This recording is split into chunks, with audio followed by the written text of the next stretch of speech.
두릅의 종류와 특별한 효능 및 절대 드시면 안 되는 경우. 두릅은 나물의 제왕이라고 불릴 정도로 맛과 영양이 뛰어난데요. 봄 제철 나물이지만 하우스로 사계절 먹을 수 있는 나물이죠. 좀 비싼 편에 속하지만 향과 맛이 독특하면서 입맛을 돋구어주는 대표적인 산나물입니다. 두릅은 참두릅과 땅두릅, 개두릅이 있으며 비슷한 모양을 가지고 있지만 각각 다른 식물입니다. 참두릅은 나무두릅이라고 불리고 있으며 일반적으로 우리가 생각하는 두릅은 참두릅을 말하는데요. 참두릅은 두릅의 순이 한 나무에 한 개만 자라나며 맛이 호불호가 없어서 많은 사람들이 좋아하는 향과 맛으로 땅두릅보다 늦은 4월 중순에 볼 수 있습니다. 새순이 앞쪽은 붉은 기를 띠고 줄기가 한 뼘 정도이며 작은 잎이 많이 달려있는 것을 볼 수 있습니다. 보통 데쳐서 초장에 찍어 먹거나 장아찌, 전, 무침 등 다양한 요리에 활용할 수 있습니다. 두 번째, 땅두릅은 이름 그대로 나무가 아닌 땅에서 자라는 두릅입니다. 땅두릅은 강한 바람에도 끄덕없어 독활이라고 불리기도 하는데요. 마치 작은 나무처럼 보이지만 풀에 속해 있습니다. 3월에 출하되는 땅두릅은 하우스 재배이고 4에서 5월에 나오는 땅두릅은 자연산이 많습니다.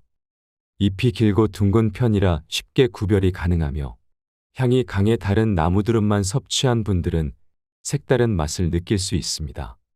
향이 강해 호불호가 있는 편입니다. 채취를 해도 금방 자라기 때문에 참두릅에 비해 가격이 저렴한 편입니다. 세 번째, 개두릅은 엄나무 순인데 모양이 두릅과 비슷하여 개두릅이라고 불립니다. 줄기는 붉고 가는 편이며 잎이 단풍잎처럼 생기고 큰 편이라 다른 두릅과 구별하기 쉽습니다.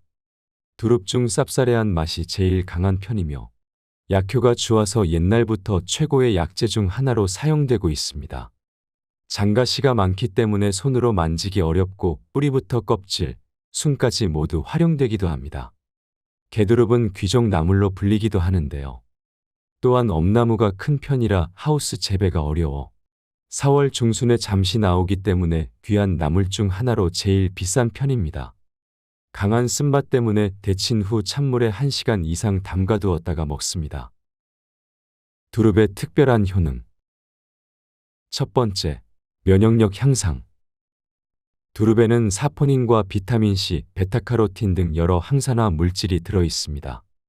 이 성분들은 체내 면역력을 강화하는 데 도움을 주는 역할을 합니다. 두 번째, 당뇨 개선 및 혈액순환.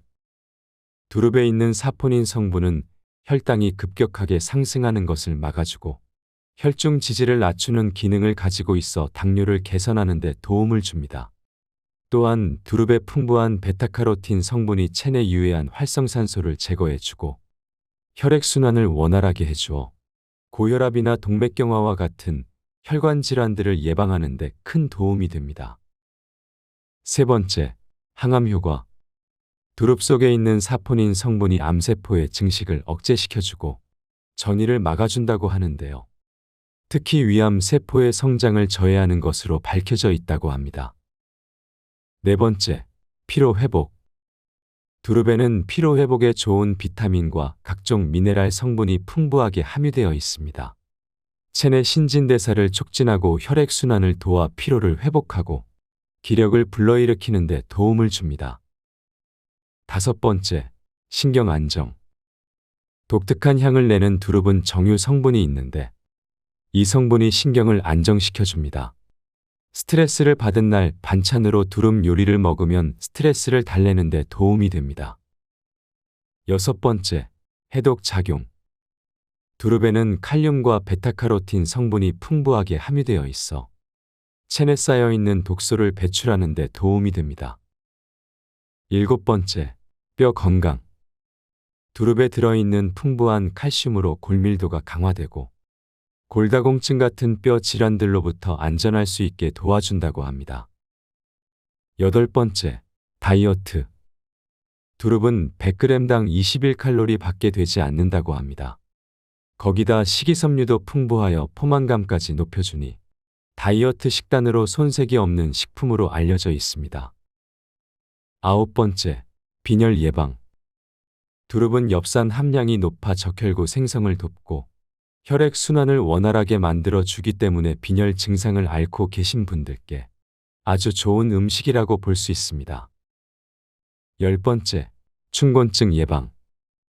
봄이 되면 춘곤증이 빠질 수가 없습니다. 겨울의 추위에 얼어있던 몸이 따뜻해지는 봄 기운에 동조하여 각종 신진대사가 활발해지며 적응하는 시기인데 이런 기간에는 몸의 피로가 증가하게 됩니다.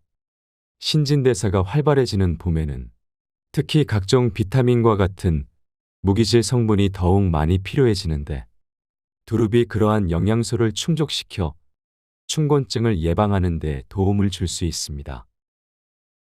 두릅의 부작용. 두릅에는 아주 소량의 독성이 존재하기 때문에 살짝 데쳐서 먹는 것이 좋습니다. 또한 두릅은 차가운 성질이기 때문에 몸이 차가운 사람이 많이 먹는 것은 자제하는 것이 좋습니다. 또한 통풍 환자들은 두릅을 피하는 것이 좋은데요. 체내 요산을 늘리는 퓨린이 많이 든 식품을 먹으면 통풍이 악화될 수 있다고 합니다.